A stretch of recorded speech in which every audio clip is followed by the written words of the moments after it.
Hello. Well, it appears that Israel is on hold for a while. They've been cleaning up things, trying to get back to the Lord, and still they didn't feel, you know, like they crossed completely over the bridge. But they did get rid of everything. And Samuel had gone back to Ramah, where his home was. The tabernacle and the Ark of the Covenant have been put in storage.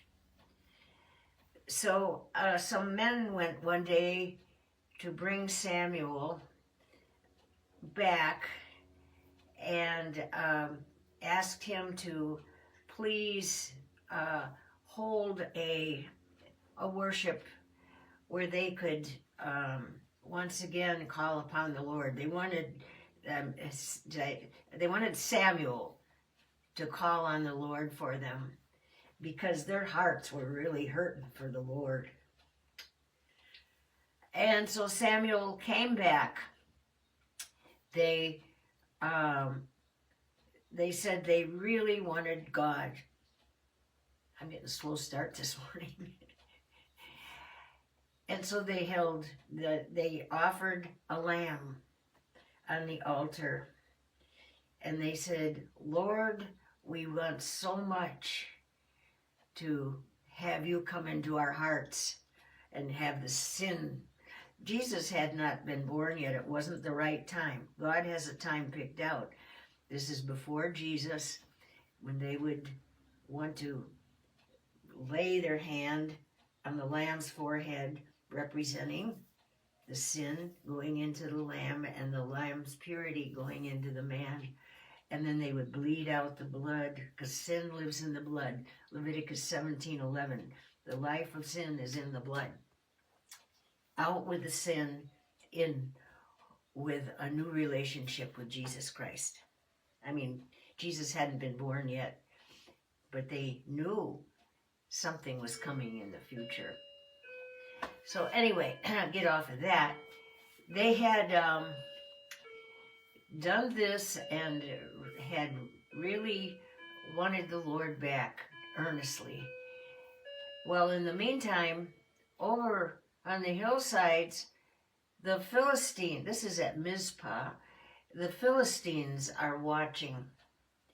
And they said, aha, we've got them now. They're all there. And they saw that the Philistines had their armor on and their swords again and ready to come back. And they said, oh, please, please, Samuel, pray, ask the Lord to please protect us. And so Samuel did. They had done the offering. Their desires were right now. And so Samuel prayed and asked the Lord to please send his protection. And it says that a great thunderstorm came up over the Philistines.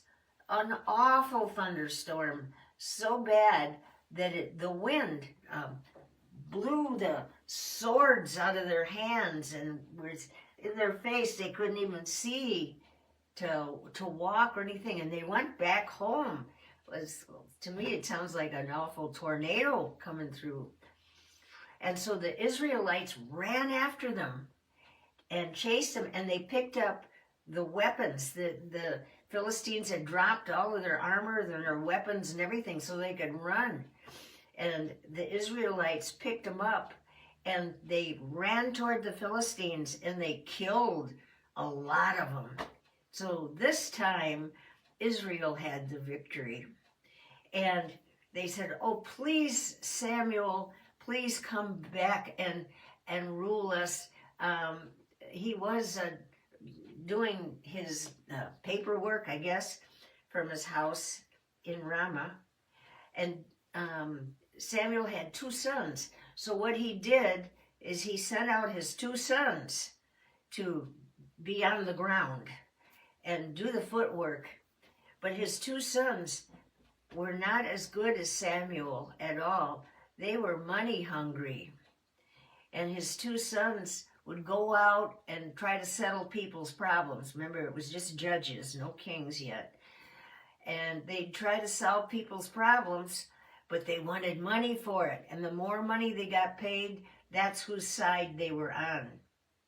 And so they were like the head honchos and getting paid a lot of money just to please somebody that paid them the most. This was very, very wrong. The Israelites were not happy, and they called for Samuel again and said, these guys are doing an awful job. And so Samuel was very sorry, but they said that they wanted a king. They just didn't want these guys running around collecting money, and they wanted a king. And Samuel wasn't so sure about that. But the people insisted. And so I'm going to leave it off right there today. Not so long today. So we're at that point now. We want a king. We want a king. And I'll say goodbye right now. Be back.